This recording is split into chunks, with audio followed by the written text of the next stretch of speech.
James Allen said, "You will become as small as your controlling desire, or as great as your dominant aspiration." Over the long term, the limiting factor is never circumstance or fate. The limiting factor is always you.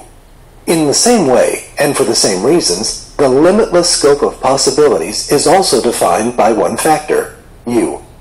You already know of my passion for this area, and my number one slight edge recommendation.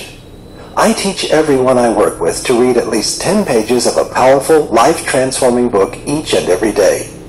Building your own personal self-improvement library may be the single most valuable and important investment, after your personal health, that you can make. In addition to reading 10 pages a day, I also teach people to listen to a self-improvement audio cassette or CD for at least 15 minutes every day. The average person spends between 250 and 350 hours every year driving to and from this place and that. That's about 40 minutes to an hour each and every day. Is it easy to do? Easy not to do. And if you don't do it, what will happen today? But that simple error in judgment, compounded over time, will leave you a willing participant in the conspiracy of mediocrity that nibbles away at the hopes, dreams, and aspirations of the 95% who live out their days under the curse of Thoreau's famous epitaph for humanity. From Walden, "The mass of men lead lives of quiet desperation." Listening to audios is an especially powerful slight edge tool because it can turn your downtime into uptime and double your productivity. You can drive to the store or work or school. You can jog, rollerblade, bike or walk, clean house, sit on planes, stand in line, pedal, row, ski, stretch and lift weights, all the while feeding your mind through life-transforming audios. And when you spend this time listening to true masters of the skills you seek to learn, you are using the third and most powerful method of learning by modeling a mentor. Take a few moments to work out your own slight edge plan for your personal development. Use a pencil and don't press start again until you've gotten your plan on paper. What are your dreams for your personal development? Be specific and vivid and give a timeline.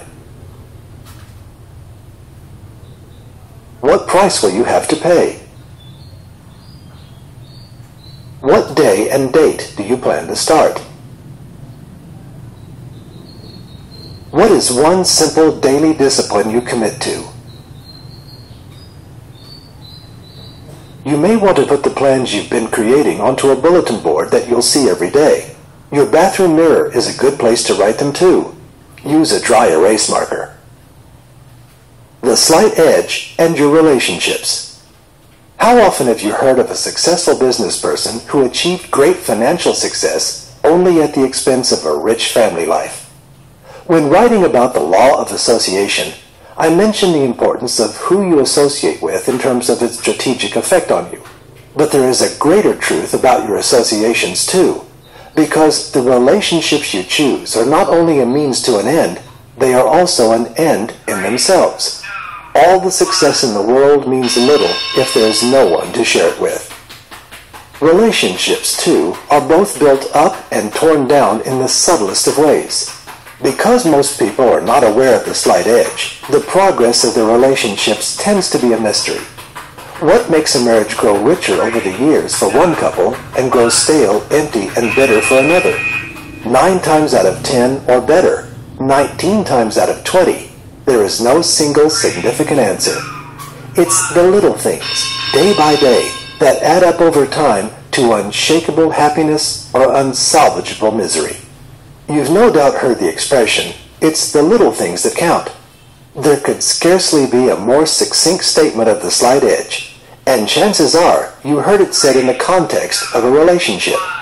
The remembered birthdays, the little gifts, the gestures, the kind words, favorite color, the 5 minutes snatched from an impossibly hectic day to drop everything and hear the other's news, the word of encouragement, the reminder of your own belief in the other person, the listening. It's been said that the most important statements of friendship are usually spoken with 5 words or less. That is the wisdom of the slight edge. Those tiny thoughts and gestures that are startlingly easy to do, and tragically easy not to do. The future of every relationship you have, like that of your health, is a choice that is always in your hands and is no bigger than a penny. The key is to make the choice and keep making it. A special category of relationships, of course, is family. If you have children, you probably already know that they are in many ways your greatest legacy. No matter what the state of the educational system, the single most powerful influence on children will always be the people who raise them. Toss a rock into a pond, and you'll see ripples from its impact spreading out until they reach the opposite shore. The same thing happens in life, only in most cases, you never see those ripples. Everything you do is important. When you smile at a child and encourage him, or scold him and tell him he's no good, in either case, you may see the splash it makes, and you may see the first or second ripple. But the impact goes far, far beyond what you see. You don't see all the ripples. You teach someone to read 10 pages of a good book a day, and you may see how it changes her. But chances are you won't see how it changes her kids, and her kids' friends, and their friends, and their friends' kids. And as these ripples spread out, they grow bigger. For better or for worse, with positive impact or negative impact, even your smallest actions create a ripple effect that has incalculably great impact on the world around you. No doubt you recognize this description of the ripple effect. It's our old friend, the slight edge. Now, take a little time to think about the relationships in your life and jot down a few thoughts about how you might work out your own slight edge plan for your deepening, strengthening, and enriching those relationships. This is perhaps the most personal area of the 5, so they would probably require some thoughtful consideration. Don't feel pressured to restart the audio until you've thoroughly answered a question. This is your life. This is the reason you're reading this book. What are your dreams for your relationships? Be specific and vivid, and write down a timeline. What price will you have to pay? What day and date do you plan to start?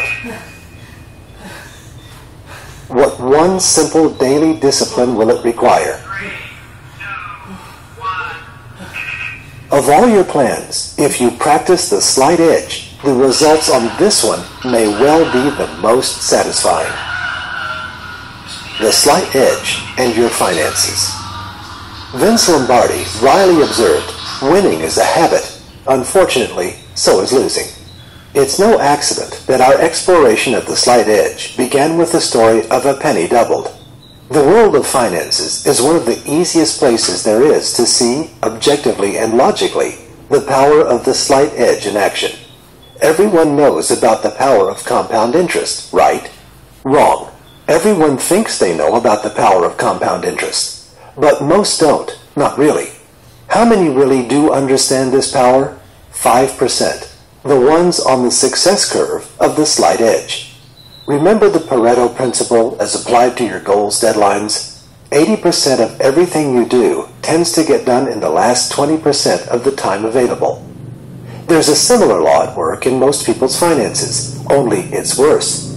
It's Parkinson's law, coined by Professor Cyril Northcote Parkinson. Work expands to fill the time available for its completion. As applied to personal finances, it goes like this. Whatever I have, I spend. There is some good news here.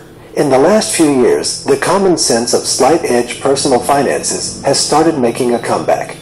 The 1998 book, The Millionaire Next Door, bucked the trend toward flashier Donald Trump-style how-to finance books, and instead gave example after example of how a cross-section of extraordinarily ordinary people became wealthy without inheritance, without high-paying jobs, without making a killing in the stock market, without any of the usual breakthrough paths to riches, but by doing simple, easy things every day. The first of its 7 rules was, always live below your means. The book became a runaway bestseller. Living below your means is a classic slight edge strategy. I bet you already have some very concrete thoughts about this area. Perhaps you've even been working on this part in the back of your mind ever since you read the story of the wealthy man and his two sons. Now it's time to start